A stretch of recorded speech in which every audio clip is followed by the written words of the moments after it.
Once again, welcome back to digital learning platform of Winsome International School. I am Shalini Dhiman and again I am back with this third chapter of class 10 that is metals and non-metals. एक session हम इस chapter का कर चुके हैं जिसमें हमने physical properties पढ़ी थी मेटल्स की. सो नाउ लेट अस सी आज के इस सेशन में हम क्या कवर करने वाले हैं. तो आज के सेशन में because it is all about chemical properties, so आज सिर्फ हम दो केमिकल प्रॉपर्टीज को कंसिडर करेंगे.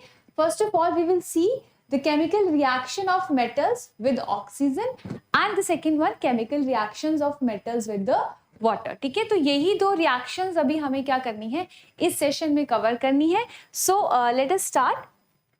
So see basically ये वाली जो रिएक्शन है, ये वाली जो इक्वेशन है, हम चैप्टर 1 से पढ़ते आ रहे हैं ना. बार बार हम ये चीज रिपीट करते हैं कि जब कोई मेटल है अगर वो ऑक्सीजन के साथ रिएक्ट करता है तो क्या बनता है. So let us once again rewind it. Whenever metal reacts with oxygen, it forms metal oxide. ये क्या बनाता है? ये बनाता है metal oxide. कोई भी metal जब क्या करेगा, अगर ऑक्सीजन के साथ रिएक्ट करेगा तो वो क्या बनाएगा? मेटल ऑक्साइड बनाएगा, है ना.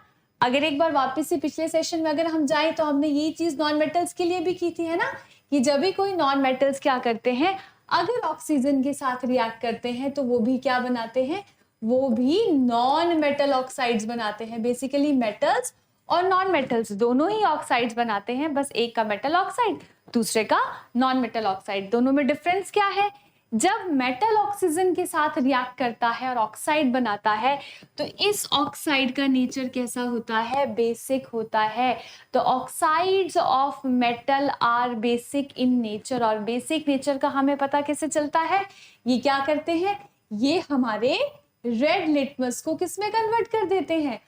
Red litmus gets converted into blue. ठीक है, तो इस तरीके से हमें क्या पता लगता है कि हमारे जो ऑक्साइड्स हैं मेटल के, उनका नेचर कैसा होता है? बेसिक होता है. तो हमें क्या याद रखना है कि जब भी हमारा कोई भी मेटल, अब मेटल तो हमारा कोई भी हो सकता है, ठीक है, यहाँ पर sodium, lithium, potassium, calcium, magnesium, कोई भी मेटल हो सकता है, राइट. मेटल कोई भी हो बनेगा ऑक्साइड. अब क्या हर मेटल की रिएक्टिविटी ऑक्सीजन के लिए सेम होती है? क्या हर मेटल उसी स्पीड के साथ, उसी रिएक्टिविटी के साथ ऑक्सीजन के साथ रिएक्ट करता है? नहीं. हर एक मेटल की जो रिएक्टिविटी है विद ऑक्सीजन इज डिफरेंट. अब ये कैसे हमें पता लगता है? So first of all, let us see the rate of reaction of metals with oxygen depends upon the reactivity series. ये किस चीज पे डिपेंड करता है? ये डिपेंड करता है रिएक्टिविटी सीरीज पे. रिएक्टिविटी सीरीज हमने कब पढ़ी थी? हमने पढ़ी थी अपने चैप्टर फर्स्ट में, जहां हमने क्या किया था? डिस्प्लेसमेंट और डबल डिस्प्लेसमेंट रिएक्शंस जब हमने पढ़ी थी, तो डिस्प्लेसमेंट रिएक्शंस पढ़ने से पहले ही हमने रिएक्टिविटी सीरीज को कवर किया था कि हमारे पास जहां पर डिक्रीजिंग ऑर्डर में हमने मेटल्स को क्या किया था? सेट किया था. सबसे ज्यादा रिएक्टिव टॉप में और उससे जो सबसे कम रिएक्टिव होते हैं वो बॉटम में. ठीक है, तो कौन मेटल कितने ज्यादा रेट ऑफ, उसका रेट ऑफ रिएक्शन कितना ज्यादा होगा, वो किस पे डिपेंड करेगा? रिएक्टिविटी सीरीज पे डिपेंड करेगा. Some metals react even at room temperature, some react on heating and some react on strong heating. इसका क्या मतलब हुआ? हमने 3 कंडीशंस बता दी. कुछ मेटल्स क्या होंगे जो रूम टेम्परेचर उनको मिल रहा है, उसी रूम टेम्परेचर पे वो ऑक्सीजन के साथ रिएक्ट कर लेंगे. कुछ को क्या करना पड़ेगा? हमें हीट करना पड़ेगा. और कुछ केसेस में हमें अपनी हीटिंग जो है वो स्ट्रॉन्ग रखनी पड़ेगी, तब जाकर के वो क्या करेंगे? ऑक्सीजन के साथ रिएक्ट करेंगे. तो बेसिकली वो कौन से हमारे मेटल्स होंगे जो रूम टेम्परेचर पे ही क्या कर लेंगे? रिएक्ट कर लेंगे. अब रिएक्टिविटी सीरीज में जितना हमारा जो मेटल होगा रिएक्टिव होगा, जितना ऊपर होगा वो उतना ही ज्यादा रिएक्टिव होगा और वो उतनी ही जल्दी क्या करेगा? ऑक्सीजन के साथ रिएक्ट कर लेगा, है ना. अगर एक बार हम रिवाइंड कर लें उस चीज को, रिएक्टिविटी सीरीज जो मैंने आपको शॉर्टकट बताया था, एक बार फिर से लिख रही हूं उसको. Please stop calling me a zebra, instead try learning how copper saves gold. Right, ये हमारी शॉर्टकट ट्रिक है लर्न करने के लिए. इसी के साथ हमारे जो सिंबल्स हैं वो आ जाते हैं. पोटाशियम, सोडियम, कैल्शियम, मैग्नीशियम,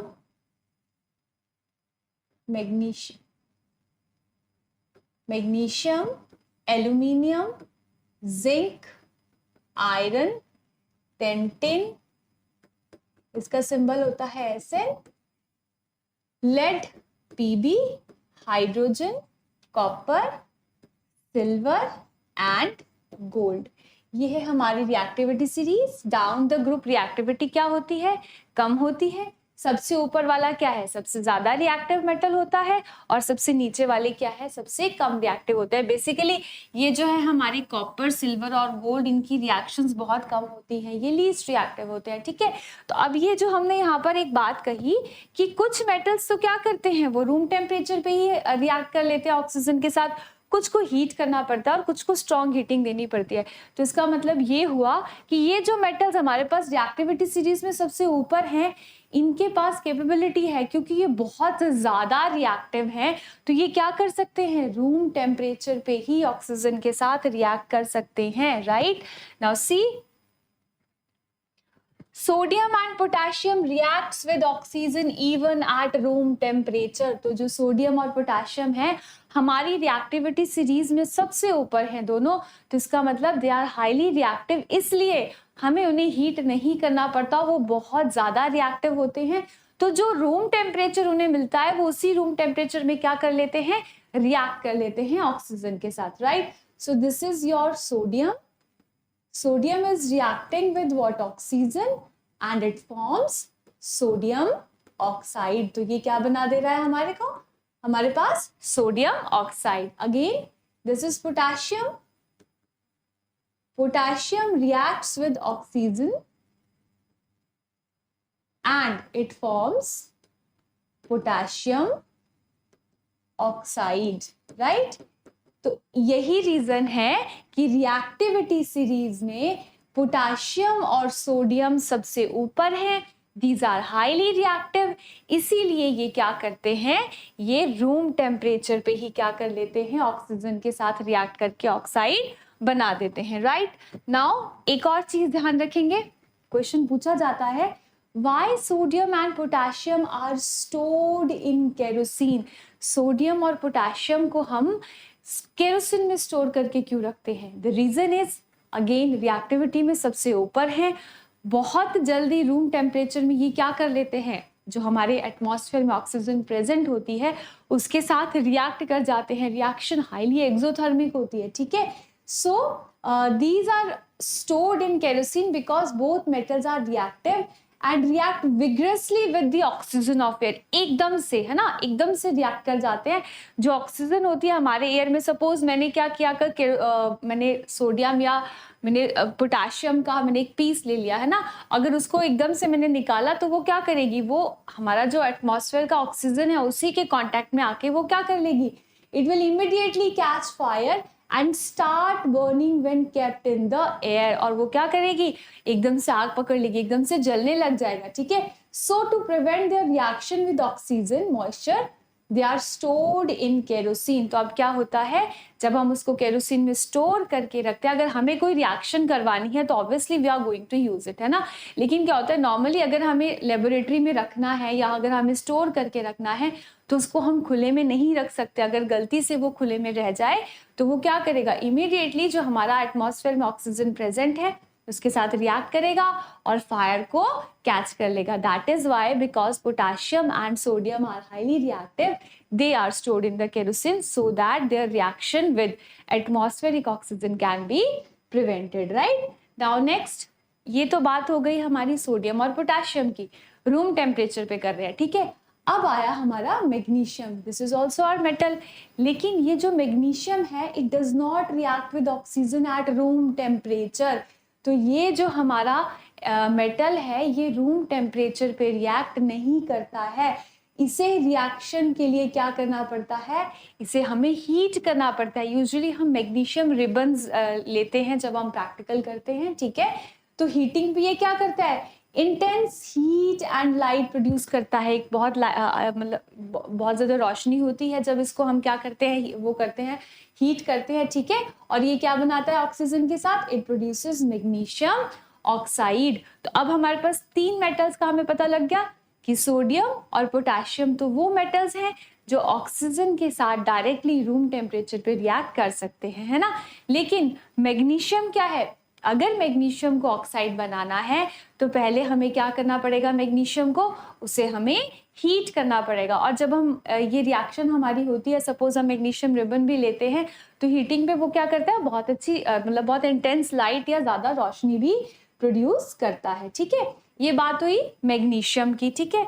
अब इसी टॉपिक में जो reaction of metals with oxygen है, इसमें एक बहुत इंपॉर्टेंट टॉपिक आता है एम्फोटेरिक ऑक्साइड्स, ठीक है। एम्फोटेरिक ऑक्साइड्स, ये टर्म हम इसके बारे में क्यों बात कर रहे हैं, let us go back to our very first slide, जहां मैंने क्या कहा था कि हमारे जो ऑक्साइड्स होते हैं उनका नेचर कैसा होता है, उनका नेचर कैसा है, बेसिक है। कि कोई भी मेटल अगर ऑक्साइड बनाएगा तो वो नेचर में कैसा होगा, बेसिक होगा।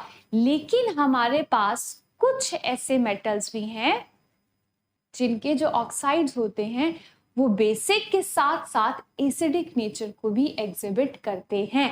और ऐसे ही हमारे इन ऑक्साइड्स को हम क्या कहते हैं, amphoteric oxides. So most of the metal oxides are basic in nature, ठीक है।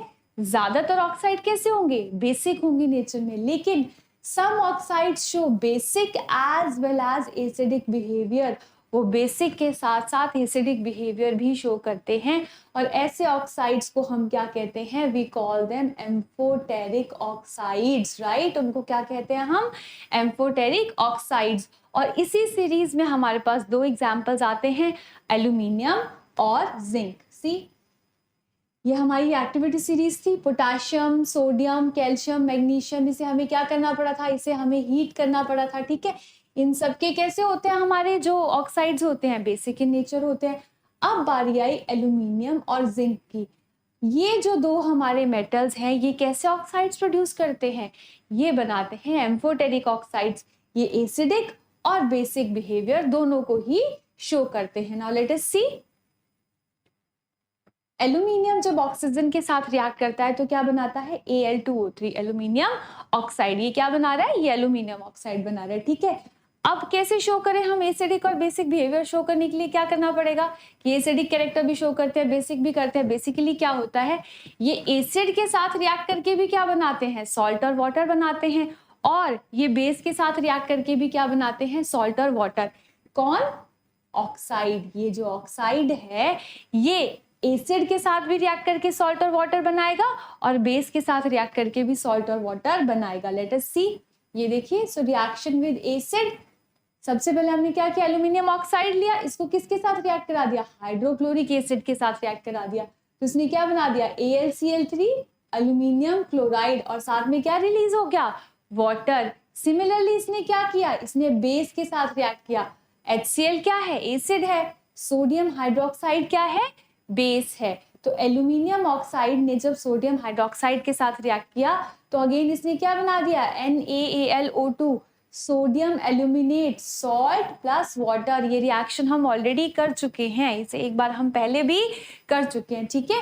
तो यहाँ से हमें क्या पता लग रहा है कि ये जो एल्यूमिनियम ऑक्साइड है ये एसिड और बेस दोनों के साथ रिएक्ट करके क्या बना रहा है, सॉल्ट एंड वाटर बना रहा है, ठीक है। तो ये कैसा ऑक्साइड है, एम्फोटेरिक ऑक्साइड है, राइट। Now next, zinc. अभी जो जिंक है, zinc is also an example of amphoteric oxide. तो पहले जिंक ने क्या किया, ऑक्सीजन के साथ रिएक्ट करके क्या बना दिया, जिंक ऑक्साइड बना दिया, ठीक है। ये इसने बनाया जिंक ऑक्साइड। अब ये जो जिंक ऑक्साइड है ये कैसा है, एम्फोटेरिक है, एसिड के साथ भी रिएक्ट करेगा, बेस के साथ भी रिएक्ट करेगा, बनाएगा क्या, सॉल्ट एंड वाटर, ठीक है। अब ये देखिए यहाँ पे इसने क्या किया, ये this is acid, hydrochloric acid है ना, चलिए इसका नाम लिख लेते हैं, this is hydrochloric acid. Again ये इक्वेशन रिपीट हो रही है, जिंक क्या करता है, क्लोरीन के साथ रिएक्ट कर लेता है ना, तो क्या बना देता है ये, दिस इज जिंक क्लोराइड। तो इसने क्या बना दिया, सॉल्ट बना दिया और साथ में क्या बना दिया, वाटर बना दिया, ठीक है। अब ऐसा ही रिएक्शन ये किसके साथ देगा, बेस के साथ देगा, दिस इज सोडियम हाइड्रोक्साइड, और ये क्या बनाएगा, sodium zincate, this is sodium zincate plus water. तो अगर आपको कभी पूछा जाए कि give example of amphoteric oxide, तो you can give examples of aluminium oxide and zinc oxide. ठीक है, तो ये दोनों हमारे एग्जाम्पल्स हैं एम्फोटेरिक ऑक्साइड्स के। नाउ नेक्स्ट, अब हमने कौन कौन से एग्जाम्पल्स कर लिए? हमने पोटेशियम कर लिया, सोडियम कर लिया, मैग्नीशियम कर लिया हमने, ठीक है। देन हमने एल्यूमिनियम भी कर लिया, जिंक भी कर लिया। ये तो क्या हुए, ये तो रूम टेम्परेचर पे ही रिएक्ट कर लेते हैं, है ना। इसको क्या करना पड़ता है, इसको हमें थोड़ा हीट करना पड़ता है। एल्यूमिनियम और जिंक क्या है, ये भी ऑक्साइड बनाते हैं। ये कैसे ऑक्साइड बनाते हैं? एम्फोटेरिक ऑक्साइड बनाते हैं। अब जैसे जैसे हम रिएक्टिविटी सीरीज में नीचे जाते जा रहे हैं, रिएक्शन जो रेट है वो चेंज होता जा रहा है। अब देखिए, iron metal does not burn in air even on strong heating. तो जो आयरन है, अगर उसको हम स्ट्रॉन्ग हीट करें तब भी क्या होता है, वो रिएक्ट नहीं करता है। तो हमें क्या करना पड़ता है, आयरन फिलिंग्स लेनी पड़ती है, छोटे छोटे टुकड़े लेने पड़ते हैं, ठीक है। तो basically what do we use, iron filings. तो सरफेस एरिया कम होगा, बड़े पीस का सरफेस एरिया ज्यादा होगा, रेट ऑफ रिएक्शन डिफिकल्ट होगा। आयरन फिलिंग्स लेंगे, अब छोटे छोटे आयरन फिलिंग्स लेंगे तो सरफेस एरिया क्या हो जाएगा, कम हो जाएगा। तो रेट ऑफ रिएक्शन जो है वो फिर as compare to piece of iron easy हो जाएगा, राइट। तो आयरन फिलिंग्स लेते हैं तो हमारे पास क्या बनता है, आयरन 2,3 ऑक्साइड, ये है Fe3O4। अब यहाँ पर एक इम्पॉर्टेंट चीज मैं आपको बताना चाहूंगी कि जो हमारा आयरन होता है वो अलग अलग ऑक्साइड्स बनाता है, ठीक है। लेकिन उन ऑक्साइड्स में डिफरेंस किसके बेसिस पे आता है, उनकी वैलेंसी के बेस पे आता है। तो यूजुअली हमें क्या है, उनके कॉमन नेम पता होने चाहिए कि अगर कभी हमसे पूछ लिया जाए कॉमन नेम के साथ तो हमें पता होना चाहिए कि आयरन के किस ऑक्साइड की बात हो रही है ना। So I am just going to give you a little bit description of these oxides of iron. देखिए आयरन क्या है, एक तो आयरन क्या बना सकता है, आयरन 2 ऑक्साइड, जिसका फॉर्मूला होता है FeO। अब इस 2 का क्या मतलब है, इस 2 का मतलब ये है कि this is called iron 2 oxide because the valency of iron in it is 2। इसका मतलब है इसकी वैलेंसी कितनी है, 2 है। तो आयरन 2 ऑक्साइड में this 2 stands for the valency of iron, ठीक है। और इसका कॉमन नेम क्या है, फेरस ऑक्साइड। तो अगर आपको फेरस ऑक्साइड पूछा जाए तो आपको क्या पता होना चाहिए कि we are talking about FeO, iron oxide FeO, जहां आयरन की वैलेंसी कितनी होती है, 2 होती है, right. Now next is iron 3 oxide. Now this 3 means valency here of iron is 3। यहाँ पर आयरन की वैलेंसी कितनी है, 3 है, ठीक है। This is called iron 3 oxide because valency of iron in it is 3। और इसका कॉमन नेम क्या होता है, फेरिक ऑक्साइड। ये बच्चों को बहुत बार कंफ्यूज करता है कि फेरस क्या है, फेरिक क्या है। तो ये चीज ध्यान रखेंगे, अगर वैलेंसी 2 है तो फेरस है, अगर वैलेंसी 3 है तो फेरिक ऑक्साइड है, राइट। अब आता है थर्ड ऑक्साइड आयरन का, जिसको Fe3O4 हम नाम देते हैं, जो कि आपने यहाँ पर भी देखा, Fe3O4 आयरन 2,3 ऑक्साइड। 2 और 3 क्यों बोला, because this is a mixture of iron 2 and iron 3। इन दोनों को मिलाकर बना है हमारा Fe3O4, इसलिए हम इसको क्या कह देते हैं, आयरन 2,3 ऑक्साइड, इसीलिए इसको ऐसे लिखा जाता है। और इसका कॉमन नेम है, common name is magnetic iron oxide, right. तो ये हमें छोटे छोटे डिफरेंसेस पता होने चाहिए, भले ही हमें ये बोर्ड में क्वेश्चन आए ना आए, लेकिन कॉम्पिटिटिव एग्जाम्स में क्वेश्चन इसी तरह के आते हैं। और अपने कॉन्सेप्ट को स्ट्रॉन्ग करने के लिए भी हमें इन चीजों का पता होना चाहिए, right. Now let us move towards our next. Before that हमने क्या कहा था कि जो आयरन है वो क्या है, एयर में भी बर्न नहीं करता इवन आफ्टर स्ट्रॉन्ग हीटिंग, ठीक है। तो उसे क्या करना पड़ता है, हमें आयरन फिलिंग्स यूज करने पड़ते हैं, ठीक है। तो ये किस चीज पर डिपेंड कर रहा है, again will go back to reactivity series. देखिए रिएक्टिविटी सीरीज में क्या हो रहा है, ये जो हमारा आयरन है ये यहाँ पर आ रहा है, ठीक है। कितनी नीचे आयरन हमारा, इधर है यहाँ पे आयरन। तो इट मीन्स जैसे जैसे हम रिएक्टिविटी सीरीज में नीचे जाते जा रहे हैं, ऑक्सीजन के लिए रिएक्टिविटी हमारे मेटल्स की क्या होती जा रही है, कम होती जा रही है। इसका क्या मतलब होगा, जैसे जैसे हम और नीचे जाते जाएंगे और यहाँ पहुंचेंगे लेड, कॉपर, सिल्वर और गोल्ड के पास, ये तो क्या करेंगे, ये तो फिर रिएक्ट ही नहीं करेंगे, है ना, राइट। तो इसका क्या मतलब हुआ कि जैसे जैसे रिएक्टिविटी कम वैसे वैसे रेट ऑफ रिएक्शन भी कम, right? Now let us move towards our next.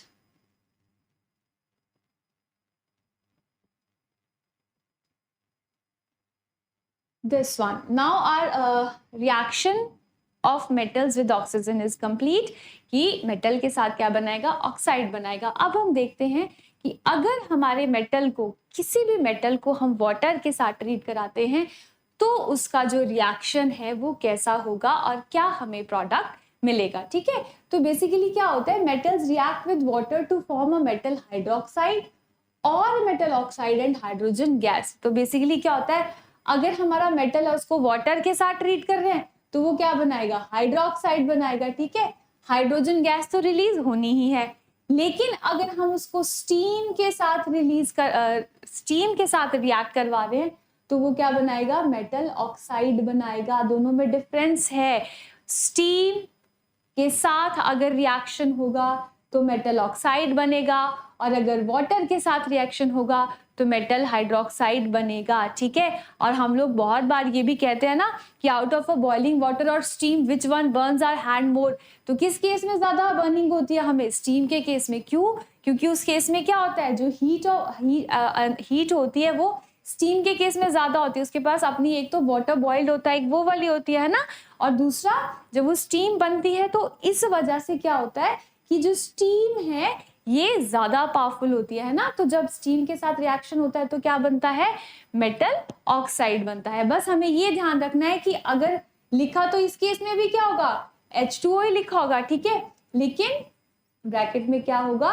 Steam होगा. या ये भी हो सकता है कि आपको अकेले क्या लिख के दिया जाए? स्टीम ही लिखा जाए. ठीक है, तो दोनों केसेस में प्रोडक्ट हमारा क्या होगा? डिफरेंट होगा, right? Now see, potassium reacts vigorously with cold water. अब वो करेगा ही vigorously react cold water के साथ. उसको क्या जरूरत है? पानी गर्म करके देने की. इसलिए जरूरत नहीं है क्योंकि रिएक्टिविटी सीरीज में सबसे ऊपर बैठा है पोटेशियम. ठीक है, पोटेशियम की तरह सोडियम भी क्या है? ये क्या करता है? वाटर के साथ, कोल्ड वाटर के साथ रिएक्ट कर लेता है. इसको भी गर्म पानी की जरूरत नहीं है क्योंकि दोनों के दोनों रिएक्टिविटी सीरीज में सबसे ऊपर हैं. तो बहुत आराम से पानी के साथ क्या कर लेते हैं? ये रिएक्ट कर लेते हैं. और वाटर के साथ रिएक्ट करके ये क्या बनाते हैं? हाइड्रोक्साइड. ठीक है, जिसके साथ OH यूनिट है वो हमारा क्या है? हाइड्रो ऑक्साइड है, राइट? तो पोटेशियम जब वाटर के साथ रिएक्ट करता है तो क्या बनाता है? पोटेशियम हाइड्रोक्साइड बनाता है. और साथ में कौन सी गैस रिलीज होती है? हाइड्रोजन गैस रिलीज होती है प्लस हीट. और ये हीट जो है बहुत ज्यादा अमाउंट में प्रोड्यूस होती है. और ऐसी रिएक्शंस जहां पर हीट प्रोड्यूस हो रही होती है उन रिएक्शंस को हम क्या कहते हैं? ये रिएक्शंस होती हैं हमारी एक्सोथर्मिक रिएक्शंस, राइट? तो क्या हो रहा है? हमारा पोटेशियम वाटर के साथ रिएक्ट करके क्या बना रहा है? पोटेशियम हाइड्रोक्साइड बना रहा है और बहुत सारी हीट एनर्जी को रिलीज कर रहा है. सिमिलरली सोडियम भी क्या करता है? वाटर के साथ रिएक्ट करता है और क्या बनाता है? Sodium hydroxide. Again hydrogen gas produce हो रही है और बहुत सारी हीट रिलीज हो रही है. अब ये जो हीट है इसका बहुत इंपॉर्टेंट रोल है यहाँ पे. ठीक है, सी उससे पहले ये देख लेते हैं कैल्शियम. सोडियम और पोटेशियम के बाद अब बारी आती है कैल्शियम की, कि कैल्शियम कैसे रिएक्ट करता है वाटर के साथ. तो अब जो कैल्शियम है रिएक्टिविटी सीरीज में वो इन दोनों से नीचे है. ठीक है, तो ये जो कैल्शियम है reacts with cold water to form calcium hydroxide and hydrogen gas. Reactivity series में इसका जो नंबर है, यहां ध्यान देंगे, हमारी रिएक्टिविटी सीरीज में वैसे मैंने आपको कहा था कि अभी हमारा काम सिर्फ इसी से चल जाएगा, है ना, लेकिन बीच बीच में और मेटल्स यहाँ पर होते हैं. लिथियम भी होगा, है ना. तो यहाँ देखिए ये रहा हमारा कैल्शियम, है ना. इसका मतलब है रिएक्टिविटी सीरीज में ये थर्ड ही नंबर पे आ रहा है ना. लेकिन फिर भी ये क्या करता है, जब इसका रिएक्शन होता है तो इसका रिएक्शन सोडियम और पोटेशियम से थोड़ा डिफरेंट होता है. डिफरेंट कैसे होता है? बनाएगा हाइड्रोक्साइड, प्रोडक्ट तो हमारा वही बनेगा, हाइड्रोजन गैस भी बनेगी, लेकिन जो ये हीट बनाता है ये बहुत ज्यादा अमाउंट में हीट नहीं बनाता है.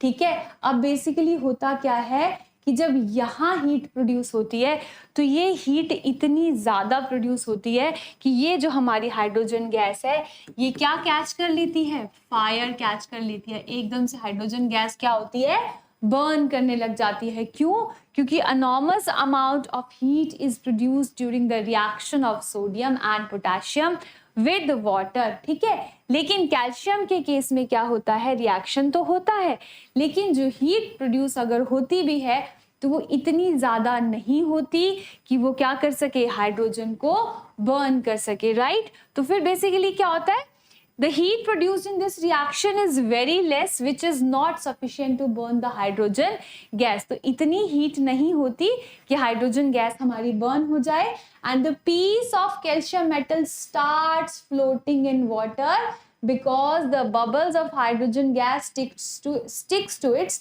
सरफेस। तो बेसिकली यहाँ से क्वेश्चन आ जाता है कि why does the piece of calcium metal start floating on reaction with water.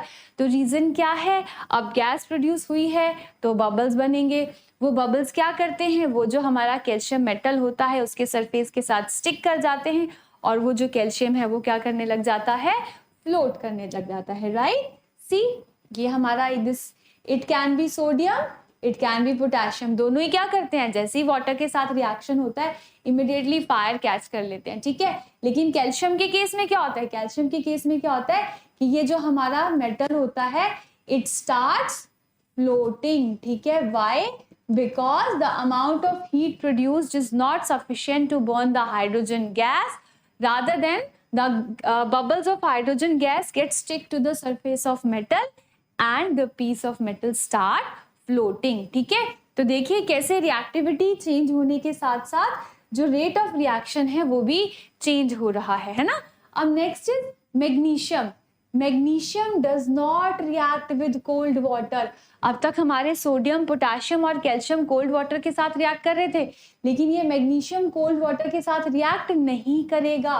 It reacts with hot water. पानी को क्या करना पड़ेगा, हमें गर्म करना पड़ेगा, तो हॉट वाटर होगा तब जाकर के क्या होगा, मैग्नीशियम हाइड्रोक्साइड प्रोड्यूस होगा। तो मैग्नीशियम वाटर के साथ रिएक्ट करेगा और क्या बनाएगा, मैग्नीशियम हाइड्रोक्साइड, और साथ में कौन सी गैस प्रोड्यूस होगी, hydrogen gas. Again I am repeating, hydrogen gas की पहचान क्या है, अगर इसको बर्न करते हैं तो विच sound is produced, a pop sound is produced, ठीक है। अब एक और चीज, कोल्ड वाटर के साथ तो रिएक्ट नहीं कर रही थी, ठीक है, हमें क्या करना पड़ रहा था, हॉट वाटर लेना पड़ रहा था। लेकिन क्या होगा अगर हम उसको स्टीम के साथ रिएक्ट करा दें, ठीक है, तो स्टीम के साथ क्या प्रोड्यूस करते हैं, ऑक्साइड्स प्रोड्यूस होते हैं, ठीक है। तो ये रहा मैग्नीशियम और ये रही मेरी स्टीम। तो जब इसको क्या करते हैं, मैग्नीशियम को स्टीम के साथ रिएक्ट कराते हैं तो ये क्या बना देता है, इट प्रोड्यूसेस मैग्नीशियम ऑक्साइड। ये क्या बना देगा, मैग्नीशियम ऑक्साइड बना देगा। हाइड्रोजन तो हमारे पास रिलीज होना ही है, राइट। तो इस तरीके से वाटर और स्टीम दोनों के साथ क्या होता है, हमारे प्रोडक्ट में डिफरेंस आता है, राइट। नाउ नेक्स्ट, अब मेटल्स जैसे कि एल्यूमिनियम हो गया, जिंक हो गया और आयरन हो गया, they do not react either with cold water और हॉट वाटर, ठीक है। तो अब ये ना तो कोल्ड वाटर के साथ रिएक्ट करेंगे, ठीक है, रिएक्ट कैसे करेंगे, रिएक्टिविटी सीरीज में ये वैसे ही बहुत नीचे है, लेकिन ये गर्म पानी के साथ भी रिएक्ट नहीं कर रहे। उस सिचुएशन में अब क्या होगा कि अगर इनको रिएक्ट करना है तो ये किसके साथ रिएक्ट करते हैं, ये रिएक्ट करते हैं स्टीम के साथ, ठीक है। तो ये स्टीम के साथ रिएक्ट करेंगे और जब अगर रिएक्शन स्टीम के साथ होगा तो हमारा प्रोडक्ट क्या होगा, ऑक्साइड बनेगा हमारे पास, मेटल ऑक्साइड। तो ये देखिए ये है हमारा एल्यूमिनियम, स्टीम के साथ रिएक्ट कर रहा है और क्या बना रहा है, एल्यूमिनियम ऑक्साइड बना रहा है, एल्यूमिनियम हाइड्रोक्साइड नहीं बना रहा। साथ में हाइड्रोजन गैस रिलीज हो रही है, ठीक है। सिमिलरली जिंक है हमारे पास, जिंक क्या कर रहा है, जिंक भी स्टीम के साथ रिएक्ट करके क्या बना रहा है, जिंक ऑक्साइड बना रहा है, हाइड्रोक्साइड नहीं बना रहा। आयरन क्या कर रहा है, स्टीम के साथ रिएक्ट कर रहा है और क्या बना रहा है, iron oxide, Fe3O4, magnetic iron oxide है ना। और साथ में कौन सी गैस रिलीज हो रही है, हाइड्रोजन गैस रिलीज हो रही है। अब अगर बोर्ड में जो क्वेश्चन आता है कई बार उसके लिए सेटअप यूजुअली ऐसा रहता है, आपको ये इस तरीके का सेटअप भी दिया जा सकता है, ठीक है। तो जब स्टीम के साथ रिएक्शन करवाते हैं तो बेसिकली क्या करते हैं, हम क्या लेते हैं, ग्लास वूल ले लेते हैं सोक्ड इन वाटर, ठीक है, और उसको यहाँ उसके नीचे एक बर्नर सेट कर देते हैं। वैसे एक बर्नर हम क्या करते हैं, ये हमारा मेटल सैंपल होता है। अब ये जो हमारा सैंपल है ये एल्यूमिनियम भी हो सकता है, ये जिंक भी हो सकता है, आयरन भी हो सकता है, कोई भी हो सकता है, जिस भी रिएक्शन मेटल का हम रिएक्शन अगर बताना चाहें तो, ठीक है। तो एक बर्नर क्या है, हम यहाँ पे भी लगा लेते हैं, ठीक है। अगर मान लो मैं आयरन की ही बात करूं तो ये जो रिएक्शन होती है वो होती है रेड हॉट आयरन के साथ, ठीक है। तो बेसिकली क्या होता है, हम पहले ये जो हमारा मेटल सैंपल होता है इसको हीटअप करते हैं, ठीक है, और इसकी हीटअप होते ही हम क्या करते हैं, ये जो हमारा glass wool soaked in water होता है इसको हीट करना स्टार्ट करते हैं।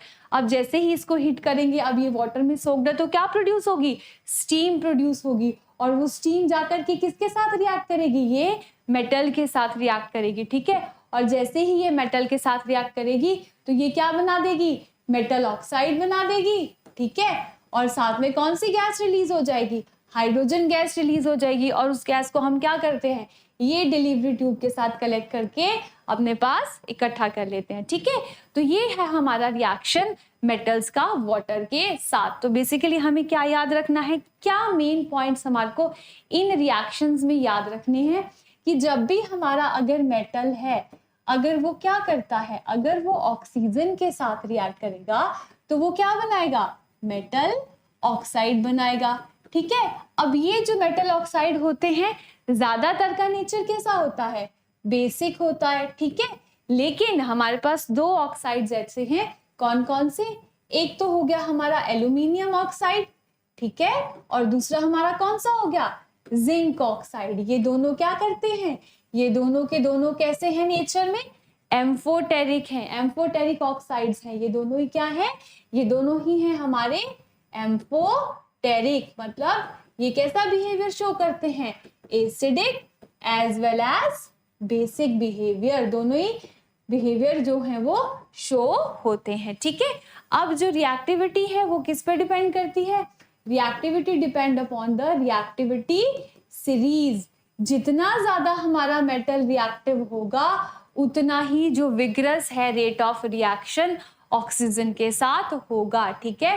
फॉर एग्जाम्पल सोडियम है, पोटाशियम है, ये बहुत जल्दी रिएक्ट करेंगे, ठीक है। लेकिन जो हमारा रिएक्टिविटी सीरीज में जैसे जैसे हम नीचे जाते जाएंगे वैसे वैसे रेट ऑफ रिएक्शन क्या होता जाएगा, हमारा कम होता जाएगा, ठीक है। ये तो बात हुई हमारी ऑक्सीजन के साथ, राइट। अब बारी आती है हमारे मेटल की किसके साथ रिएक्शन की, मेटल की वाटर के साथ, ठीक है। तो अगर हमारा मेटल जो है वो वाटर के साथ रिएक्ट करता है तो वो क्या बना देता है, मेटल हाइड्रोक्साइड बना देता है, ठीक है। और साथ में क्या प्रोड्यूस करता है, हाइड्रोजन गैस प्रोड्यूस करता है। लेकिन क्योंकि रिएक्टिविटी सीरीज में कुछ मेटल्स बहुत कम रिएक्टिव होते हैं, इसलिए वो वाटर के साथ रिएक्ट ना करने की बजाय किसके साथ रिएक्ट करना प्रेफर करते हैं, वो स्टीम के साथ रिएक्ट करना प्रेफर करते हैं। उस कंडीशन में हमारे पास क्या बनता है, metal oxide plus hydrogen gas, ठीक है। तो हमारा ये जो सारी चीजें हैं ये किसके आसपास रिवॉल्व कर रही हैं, रिएक्टिविटी सीरीज के आसपास रिवॉल्व कर रही हैं। रिएक्टिविटी सीरीज चैप्टर 1 में हम जहां हमने टाइप्स ऑफ केमिकल रिएक्शंस पढ़ा था, हम डिस्प्लेसमेंट रिएक्शन में डिस्प्लेसमेंट रिएक्शन से पहले कवर कर चुके थे, सो दैट कि हमें ये समझ आ सके कि कौन मेटल दूसरे को डिस्प्लेस कर सकता है, ठीक है। तो यहाँ पर भी यही है कि जितना ज्यादा रिएक्टिव मेटल होगा उतनी ही जल्दी वो ऑक्सीजन के साथ रिएक्ट करेगा या उतनी ही विग्रसली वो हमारे वाटर के साथ रिएक्ट करेगा। ज्यादा रिएक्टिव होगा तो ठंडे पानी से रिएक्ट कर जाएगा, थोड़ा कम रिएक्टिव होगा तो पानी को गर्म करना पड़ेगा, और अगर बिल्कुल ही वो क्या है रिएक्टिविटी उसकी कम है तो हमें क्या प्रोवाइड करवानी पड़ेगी, स्टीम प्रोवाइड करानी पड़ेगी। और हमारे ये जो मेटल्स होते हैं लाइक कॉपर है, सिल्वर है ना, गोल्ड है, ये तो क्या करते हैं, ये तो रिएक्ट करते ही नहीं है, these are least reactive metals, और ये रिएक्ट करते ही नहीं है, ठीक है। So this was all about your reactions of metals. With oxygen and water. अभी और बहुत सारी केमिकल रिएक्शंस हैं जो हमें कवर करनी है, जैसे एसिड्स के साथ, सॉल्ट्स के साथ, बेसिस के साथ, क्लोरीन के साथ कैसा रिएक्शन होता है, ठीक है। But for today I am binding up this session with these 2 reactions only. We will meet in the next session. Till then, thank you so much.